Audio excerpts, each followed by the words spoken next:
Hi and welcome to Vintage TV. My name's Rick Shamhart and I'm a co-owner in Vintage, a wine shop. And fortunately we're here today with Paul Steele. Paul's been in the business about 25 years. How's it going today, Paul? It's going great, Rick. Good to see you, my friend. Great. Appreciate you being on the show. I think you was on the last episode. I was, thank you. All right. Thank you for having me on. Yeah, you have a great deal of wine knowledge, so thank you. Well, a little bit anyway. So yeah, I thought we'd cover a couple wines today, and today we're going to start off with the Michael Sullberg Chardonnay.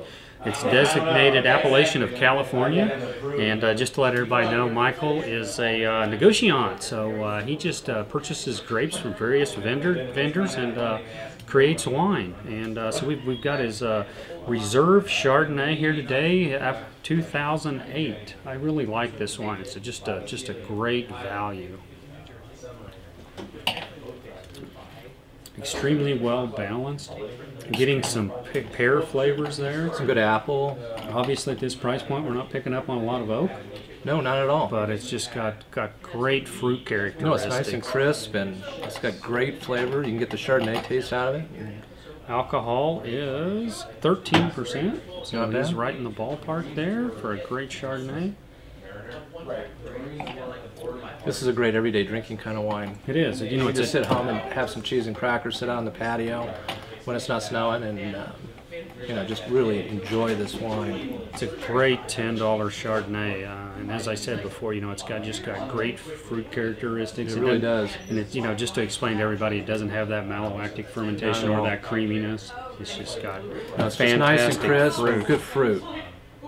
You know, I was looking at this photo. I got a photo here from Michael Sullberg's website, michaelsullberg.com. Kind of looks like Clint Jolly. Doesn't that? Look Yeah, at that. hey, Clint Jolly. Ah, good looking rascal. So, anyway, Clint takes care of our video here. He brought the cameras in today. But it's just kind of amazing. You can go out and look at it on the website. This gentleman has a white shirt on, untucked, got some glasses kind of hanging out of the casual. pocket with sunglasses on. So yeah. Yeah, my kind of guy. Yeah. All right. Michael Sullberg, Chardonnay Reserve 2008, $10 at the Vintage Wine Shop. Tell us real quick what malolactic fermentation is. Okay, malolactic fermentation. We're going to basically put the wine through a secondary fermentation. Going to convert the malolactic to lactic acid. So if you think of lactic acid, you think of milk, cream, butter. Correct. So that's why you get that creaminess and butteriness out of a Chardonnay, is the secondary fermentation. Kind of to expand on that, you can also kind of leave it on the lees and you'll kind of get that too. So anytime you ever see in a description of a wine that it says 100% secondary malolactic fermentation or on the lees, that wine will typically have this creamy characteristic. And you know, a lot of people like those, but this is a great summertime on the porch wine, as you said, and that's what we're looking for, and something with fruit and maybe just a slight bit of acidity. Just a slight bit. All right, let's move on. We've got a Merlot here. Last night, me and Paul was working, and I just wanted to open a great bottle of wine, and I looked up and I seen a 2005 Pride Merlot. So I thought, you know, I need to retaste that. I haven't tasted that for a couple years, so we opened one, and it's just a fantastic wine. Yeah, It's a I think- Cab Dringer's Merlot. Yeah, in fact, when Rick first opened it up, I thought it was a cab, and that's how full-bodied this wine really is. You know, it's kind of got some characteristics of Napa Valley. You can kind of pick up that. I mean, look at the color on that. Just I mean, slightly. This wine is absolutely delicious. Yeah, it's a great overbuilt Merlot. It really is.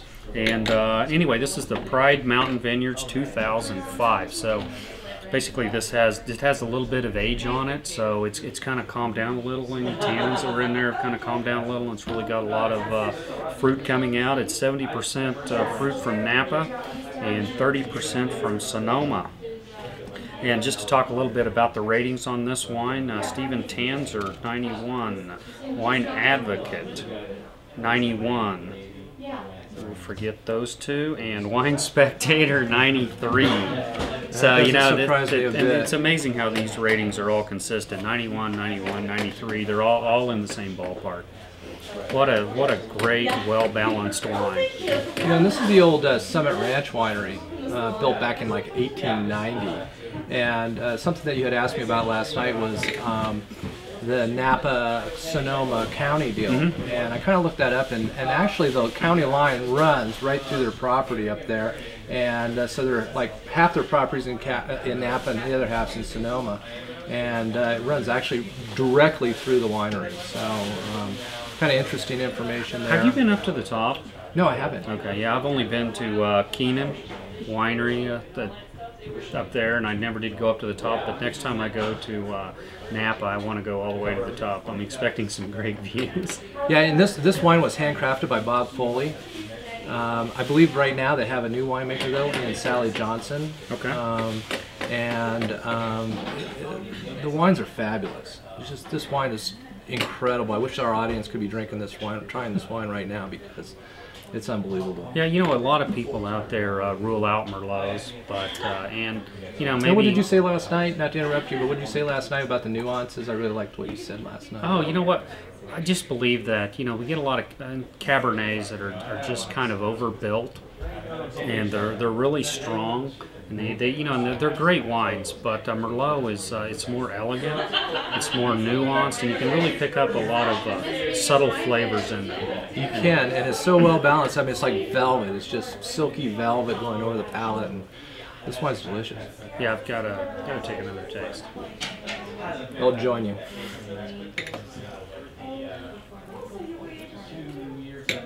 You know, it's just so well balanced. Wow. It's got it's got that wow factor. It does, and you don't get a lot of wines with the wow factor. I've tasted 4 or 5 in the past couple months, and you know, to be honest, this Merlot, it's a little pricey, but you know, that's what you get into when you want a fantastic Merlot. This is probably tasting, you know, start talking about cabs, you may be in the $80 range, but this Merlot retails for around $56. Worth every penny. Yeah, and as we stated before, I want to reiterate, you know, it's a 2005, so it does have some age on it. It's just a fantastic wine. I would appreciate everybody for tuning in, and thanks for being here, Paul. I really Rick, well, appreciate it. thank you for inviting me. Cheers.